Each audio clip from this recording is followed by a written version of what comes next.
I read an article years ago. I want to say it was in Forbes, and it had suggested that by the time we are 4 years old, our core belief and concept around money has been established. Wow. So a lot of times, I hear a lot of stories when I share that with, it's like, oh yeah, like, money doesn't grow on trees. It's the root of all evil. Or, you know what, there was an experience where I wanted that toy, that Toys R Us. I'm dating myself. And my parents just yelled at me, and so from there I just like, wow, maybe we don't have money. Or it was, some people have gone with their parents, they've had this big grocery cart and cards decline. And now they've got to go through that humiliating experience of putting things back. And so, that's really formative. And so I think it's, not so much about the ins and outs. And that's where I'm saying, like, the feelings and the math are relevant. It's just, if that's true, then we all walk around not really knowing anything, because since 4, we've just put on those goggles of here's what money is, and now we've created the reality, projected the reality of course that happened. Money doesn't grow on trees. Of course I'm in debt and I'm never going to get out, because that's all I was ever taught. Yeah, Justin said this amazing thing that I had never heard before, and I love it because you look back and you can see how true it is that most of our core beliefs about money are tied in. They're really anchored. They still get developed, but they're anchored by the time we're 4 years old, right? So think about the things that are regularly said around your house. Think about the things that were regularly said around our houses growing up. Think about the things that are coming out of my mouth, because I know that my beliefs are best translated in actions, and what people can say can be different than what they see. But when it comes to money, those two things usually are very, very much aligned. So are the core beliefs about money of scarcity or abundance? That's where most people draw the line. Were they scarcity or abundance?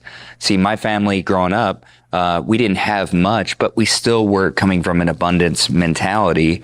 For some reason, there was this idea that we would get gifts, and we were like, presents. This is awesome, because we had presents at Christmas. My parents didn't have the money to get presents. It was what was inside of those gifts when we cracked open that wrapping. It was bed sheets, socks, and underwear. That's what was inside of those things. Maybe one gift or two, but it was just normal stuff that if you were in any other home, maybe, or in another type of economic situation, if you weren't lower middle class, you would just get on the regular. Like for my son, he doesn't get socks and underwear and bed sheets for Christmas. That's something that we replace as we go. But for us, it was such a big deal. And there was still a belief around abundance of money. And when it comes to working with people about money, the word money, just like the word energy, just like the word power, just like the word authority, those words may sound the same on the outside to a whole bunch of people, but depending on where you've come from and the experiences you've had, there's a lot of big definitions around that. That's why in sales, we don't talk about what something is, because in financial services, a word that we might use is insurance. That's what it is. What it does is what's important. It's protection, it's coverage, it's a plan. That's what it does, and that's what people really want to know. When we get into what it is, like a budget, such as what Justin was talking about, you talk to me about a budget, all of a sudden I started to have to breathe deep. I'm like, I don't know that I want to be tied down. I'm not ready for commitment. Okay, right? It's going to take away my freedom. That's how I think of budget. So if Justin says to me to put a budget together, he might notice that I would squirm in my seat. But what do I really want? I really want what that's going to do for me. Hey, Brian, how would you like to know exactly how much money you have on a monthly basis to spend on whatever you want?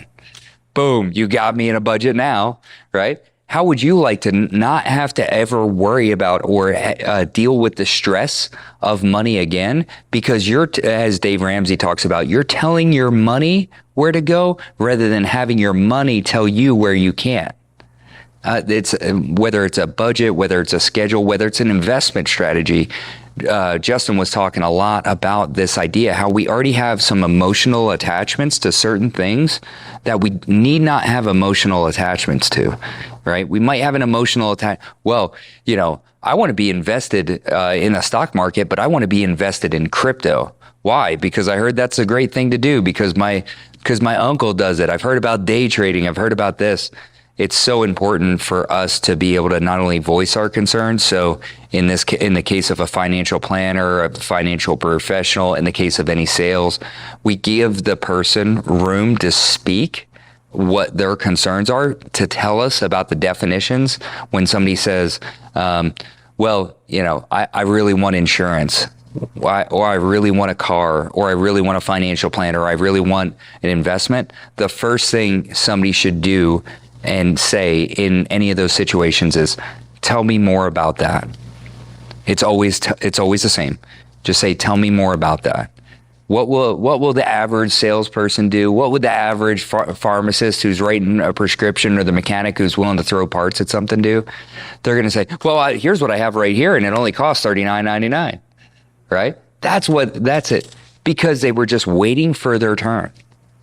They were just waiting for their turn. They weren't really listening. They weren't formulating. They weren't tailoring. They weren't there. They were more concerned about the product than the person, the price than the problem. And that's always a mistake. If you're an entrepreneur, understand that the key to you achieving your dreams is people. It's always people. It's never the product.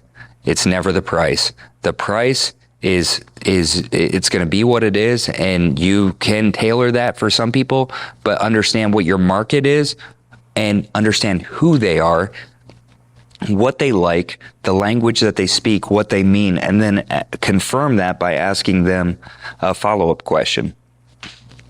When it comes to beliefs, it's time to replace some things. So if you're in this, if you're getting into business, if you're getting into sales, if you're getting into any of this, what we should do is take an inventory of our beliefs, right? And there's such great books out there. There's a book called Secrets of the Millionaire Mind by T. Harv Eker.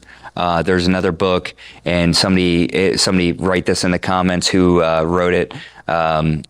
Born Rich is another fantastic book. Tell me what the author is, and we'll figure out a free monthly membership or a t-shirt or swag or something like that. But these books were crucial for me to translate what I actually wanted and how that differentiated from how I was thinking. Because how I was thinking was actually counter to what I wanted. And how we think and what we believe are going to dictate our actions. And so we want those things to be aligned with each other. We want those things to be connected. Because I can think, well, I want to have money. I want to make more money. I want to make me more money. And then I can say out of the same side of my mouth, but they won't give me enough.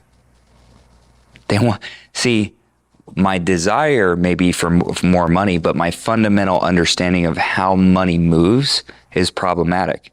I still think it's about how much people will give me rather than how much value and energy I can generate in the right markets. And that's a fundamental flaw. And so the different books that are out there, The Total Money Makeover by Dave Ramsey. If you need to figure out how to get a handle on debt, I was able to negotiate and pay down like close to $23,000 in debt within 18 months. And I felt what it was like to be financially free. See, I wanted to start a construction business, but I was still okay with unsecured debt eating my lunch in the future. Right? I was borrowing from my future to pay for my present. So when I got to the future, there was no money there. And it was such a big problem. And so my desire to grow a business had a fundamental foundational flaw in my understanding of how money works. If I want to make money with at a 10% interest rate, I can't have debt that's accruing at a 26% interest rate or a 15% interest rate because I'm just going in the hole. And so just because you have an expert doesn't mean you don't have to be knowledgeable. You have to have a ground base level knowledge. Just because you have an expert doesn't mean you don't need to be engaged. You need to be engaged with that professional, which means if you're on the other side of that table, you need to be an engaging professional. And I think that's what Justin really nails, not only in his practice, but in the podcast.